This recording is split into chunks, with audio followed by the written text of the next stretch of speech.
Charles Purcell presents. Oh, that's nice. That's a nice voice right there, right? That's the way you want to sound on the radio. Charles Purcell presents. That's nice. That's beautiful. So we got a show for you. Chucky Bucky is here. Oh, I'm so excited to hear from Chucky Bucky later in the show. The CBP Ensemble, of course, our musical director Peter Donald's right here. How you doing, Peter? Good. Hi, Charles Purcell. You have a good week? Oh, yeah. Let me tell you. Sorry, no time to hear your stories. We got a jam-packed show. But I just thought First, this dramatic presentation.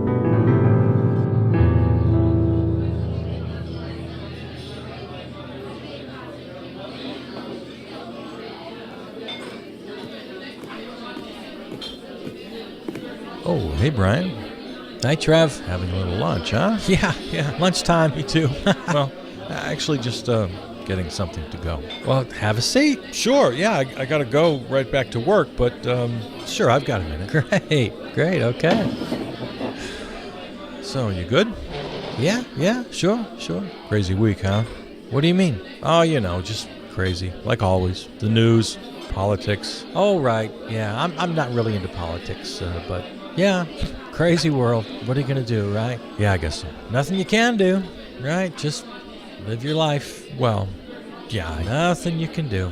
Well, I don't know if I'd say that. I mean, everybody can make a difference. You do your job, you raise your kids, that's it. Everything else, just a lot of noise. Hey, speaking of kids, how are your kids? Oh, God, Trev, you should see him.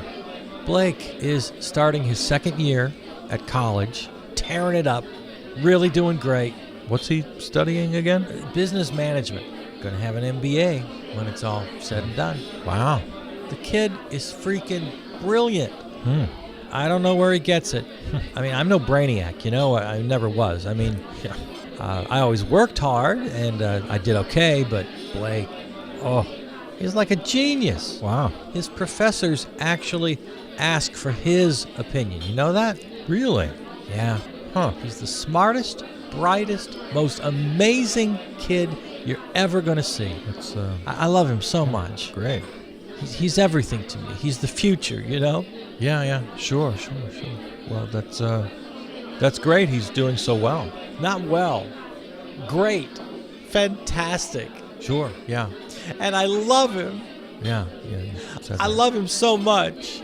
Wow. Yeah. His mother is a saint. She did such a great job with the kids. We have such a happy home. You know my wife, Ginny, right? Yeah. Ginny, the love of my life. Sure, I know Ginny. We're coming up on 27 years in a couple of months. Can you believe that? Oh, 27. I don't deserve her.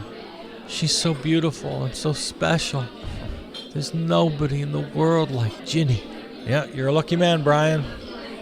Blessed. I'm a blessed man. And the little one, Maisie, looks just like her mom, looks just like Ginny. Aw. She and her boyfriend are getting married, Oh, great. Wow. Congratulations. Daddy's little girl getting married. Of course, I made sure this boyfriend was okay. First time he took her out, I laid down the law, Oh, yeah? You take care of my little girl, or you'll have me to answer to. And if you do her wrong, it won't end well for you. Capiche? Yeah. You hear me, right? Oh, my little Maisie. So beautiful, inside and out. She just got back from Guatemala. Did some missionary work down there with the church. Oh, wow. Yeah, that was her second trip. That's great. She went a couple years ago, too. That's right. See, that's what a person does. Not protesting and blocking traffic on the freeway like those other kids her age, you know? You can do that, too. Bunch of punks. Well, I don't know. Oh, you should see her, Trev. What a great daughter. I love her so much. I'm so blessed. Don't get me wrong. I worked hard. I raised them right, I did my part. I raised them right, my kids. Okay, yeah. But I'm blessed.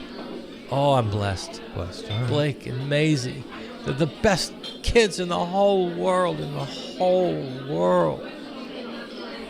So Maisie's getting married. Yeah. Who's the lucky guy?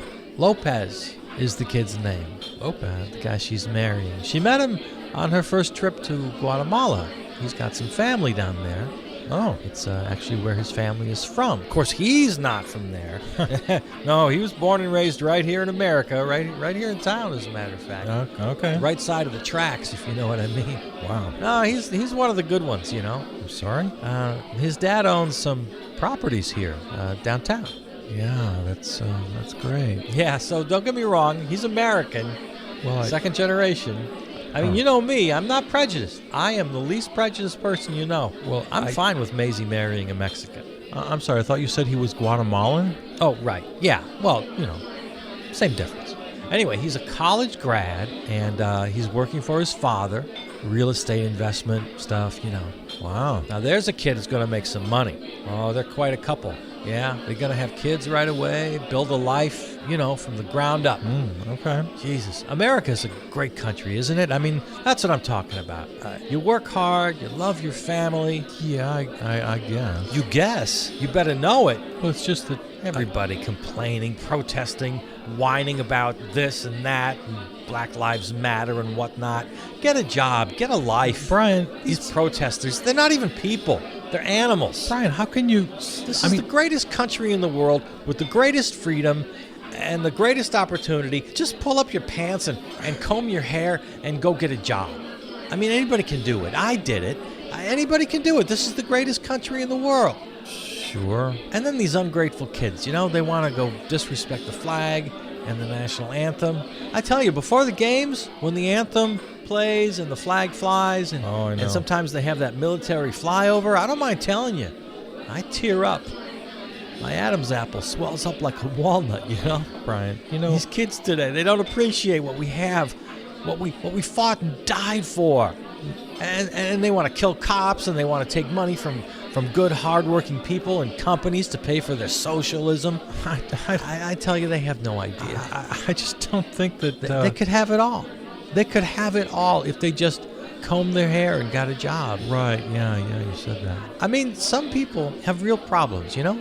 Maisie and Lopez. Yeah, I mean- they know this guy with cancer, friend of theirs. That's too bad. And of course, the medical bills are through the roof, right? So what do you think they did? They organized this big fundraiser down at Raymond's Pub. You know the place? Yeah.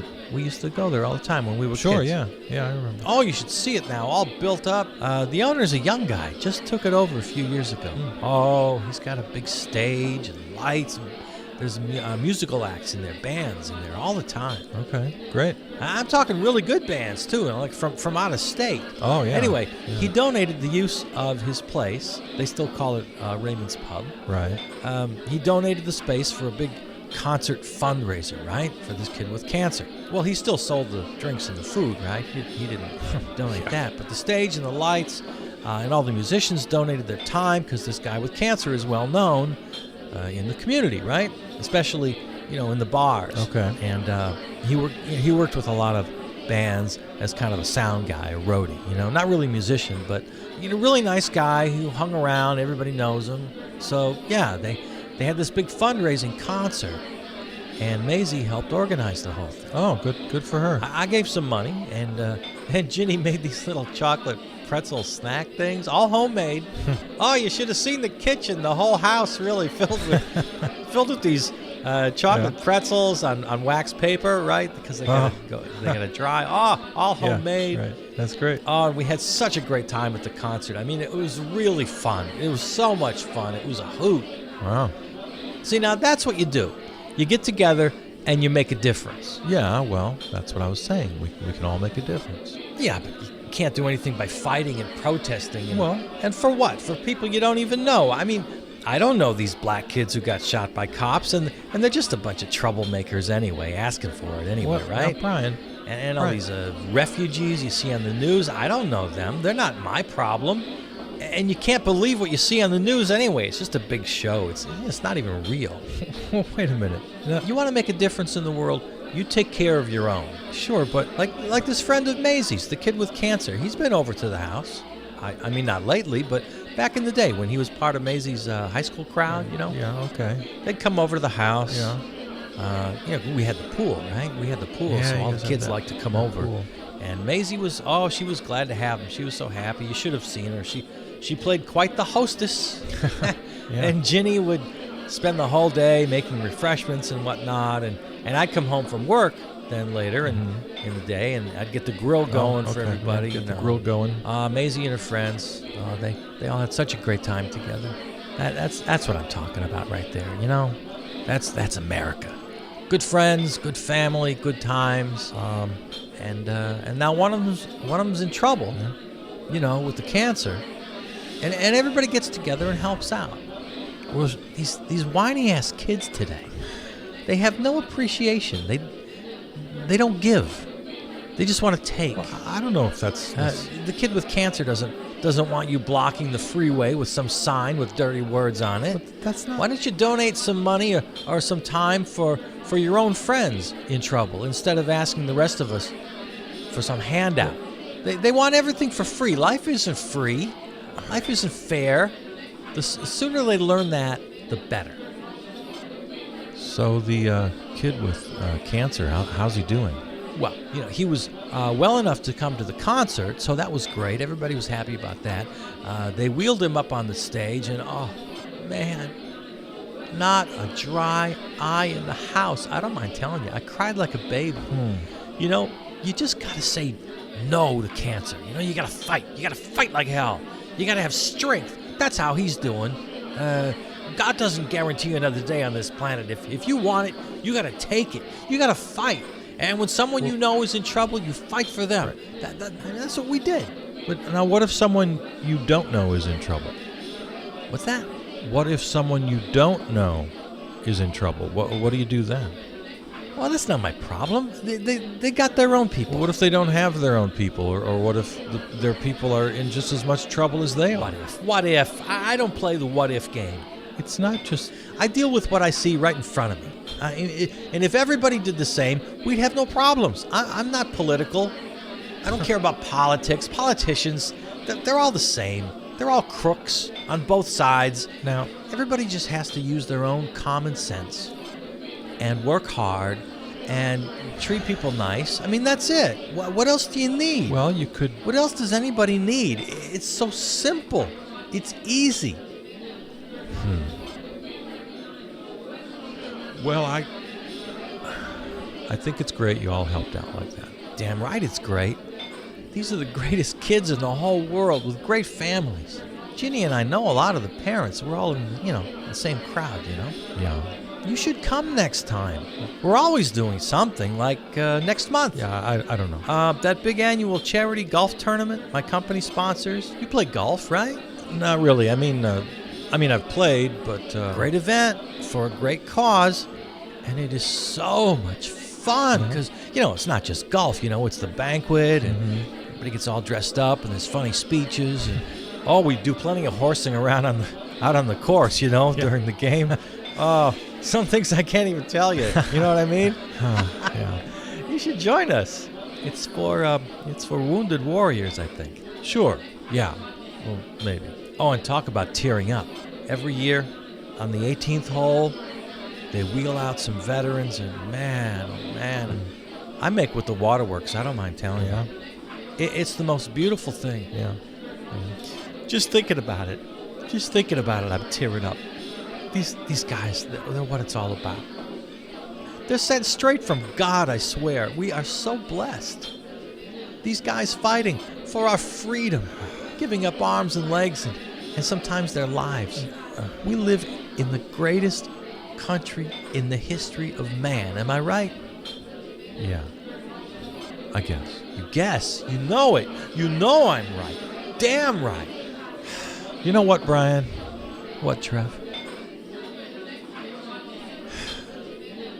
You're a good guy. Well, thanks. You are too. I'll see you soon. Okay, Trev. See ya. I'll see you.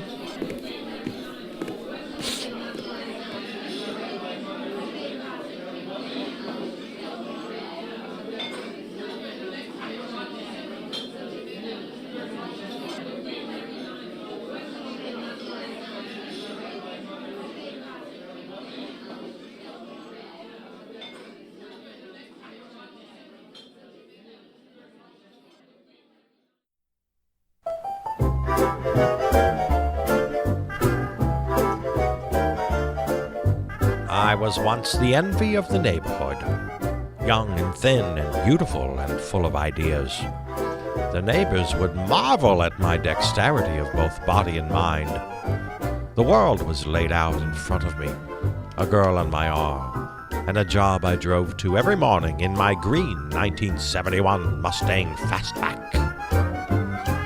Ah, those were the days.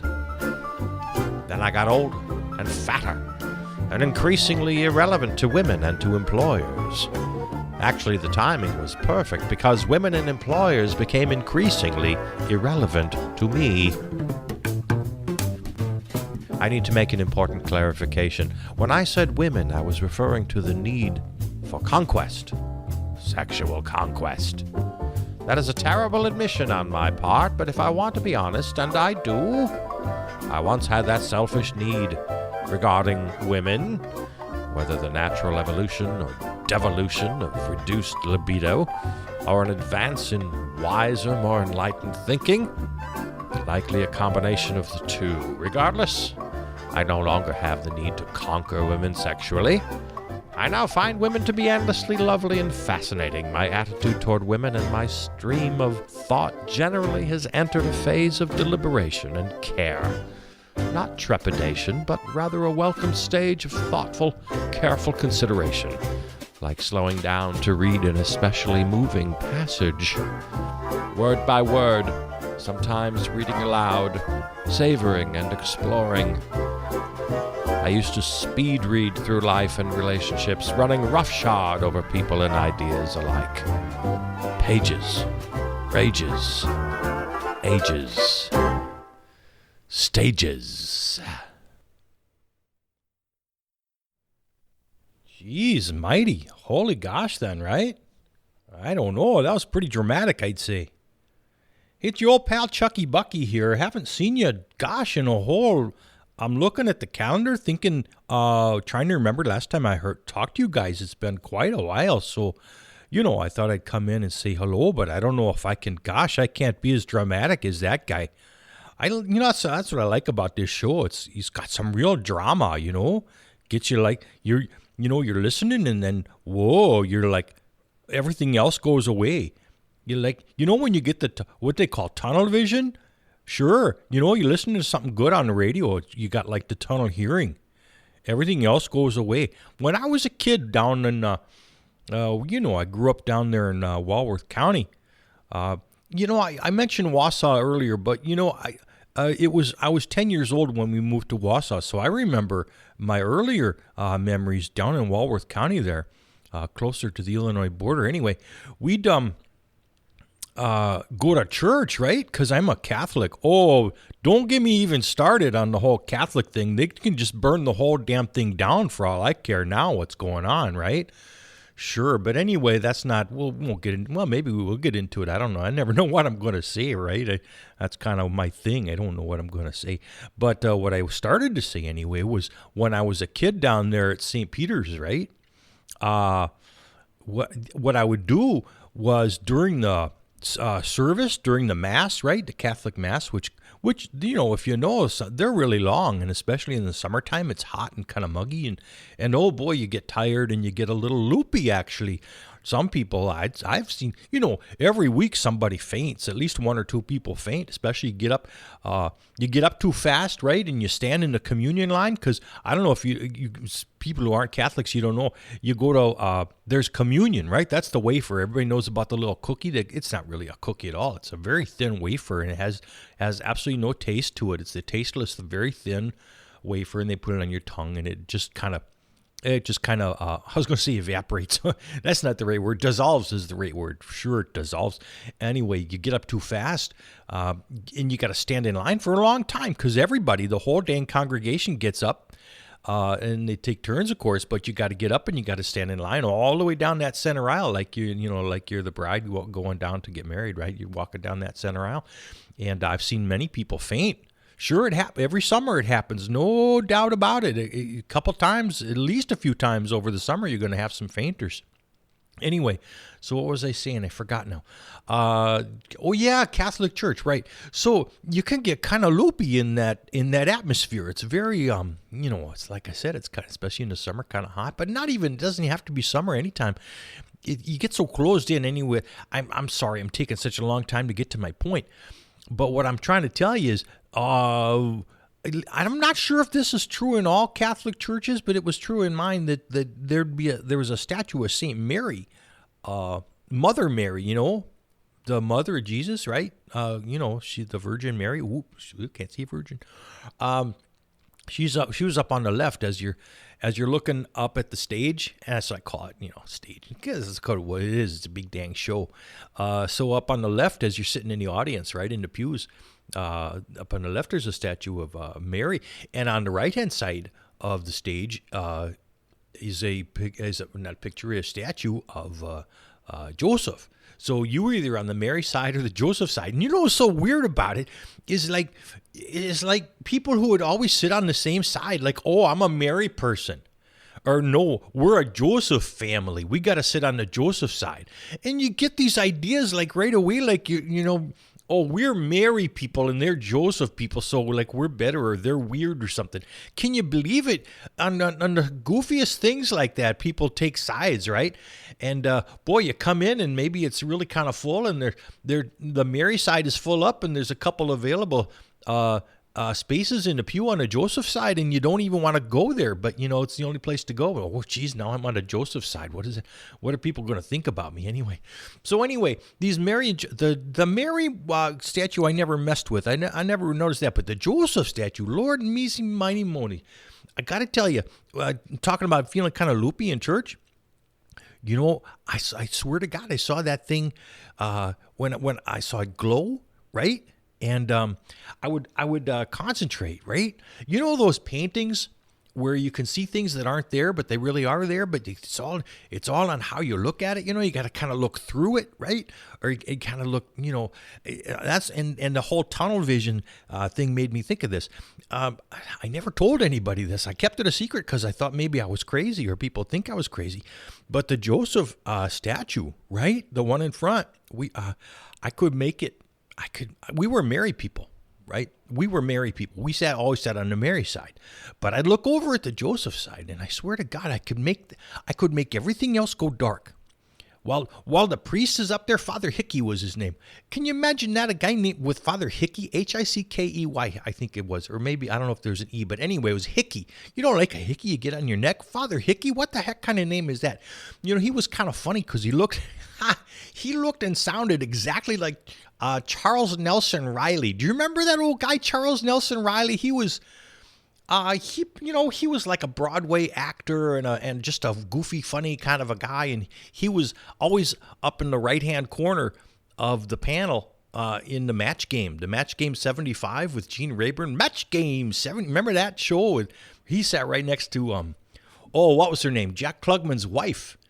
It's weird. You know things like this. You remember goofy little things. Brett Summer or Summers, one of the two. Her name was Brett, and she was kind of a not that attractive woman, but kind of funny in her own way, I guess. And I don't know why I remember she was Jack Klugman's wife, but you remember weird things from childhood. Anyway, Father Hickey, he looked and sounded just like Charles Nelson Riley. Oh gosh, he was probably gay. They're all gay, and not they're all gay, but. You got to figure you make those goofy rules about not being able to have sex with anybody. You're gonna naturally attract more people who aren't your kind of run of the mill hetero types, right? You're going to get other types, and that's nothing good or bad about it. I'm not making any judgment at all. All I'm saying is that the most of the priests, or a good number of them anyway, you're just making it more likely that they're going to be either homosexual or have other kind of some sexual proclivities that aren't your standard kind of, and the point is, like I said, I'm not saying anything good or bad about any of these proclivities, but the point is that sexual urge is one of the most powerful urges in the human, right? It's just the way it is.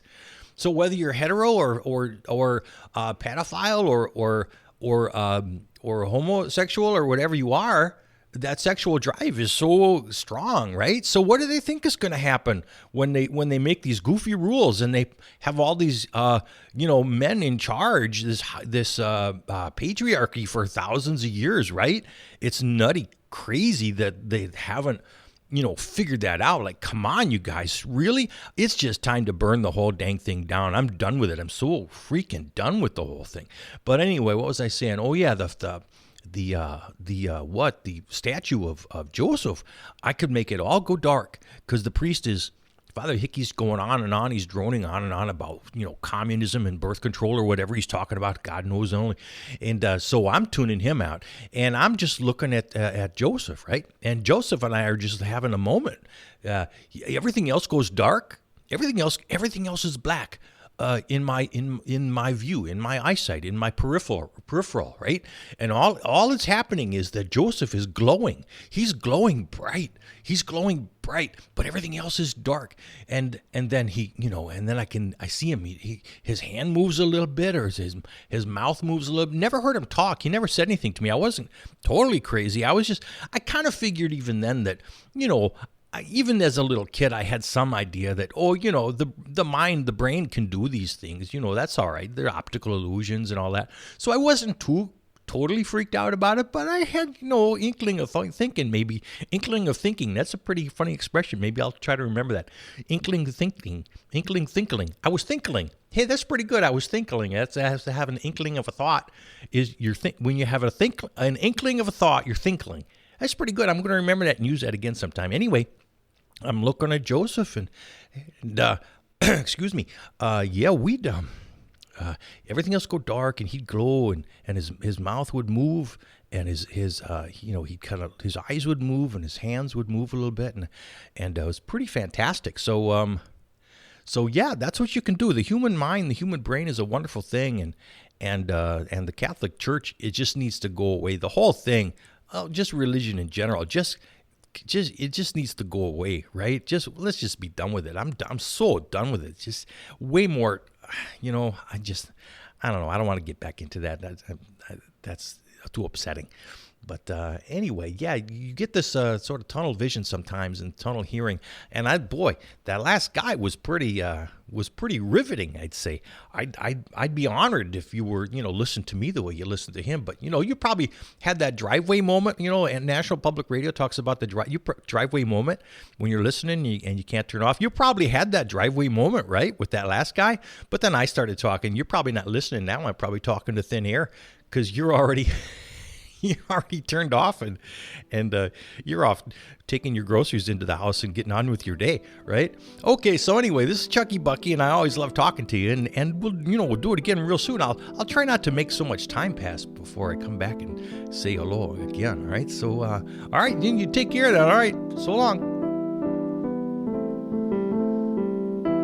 There it is. Thanks, Chucky Bucky. Good to hear from you again. Thanks to the CBP Ensemble. Music by Peter Donalds. Find this and every episode and more at the website charlesburcell.com. Of course, you can follow me on Facebook and Twitter. You know how that works. Listen and subscribe at Apple Podcasts or your favorite platform. All you got to do is search Charles Burcell Presents.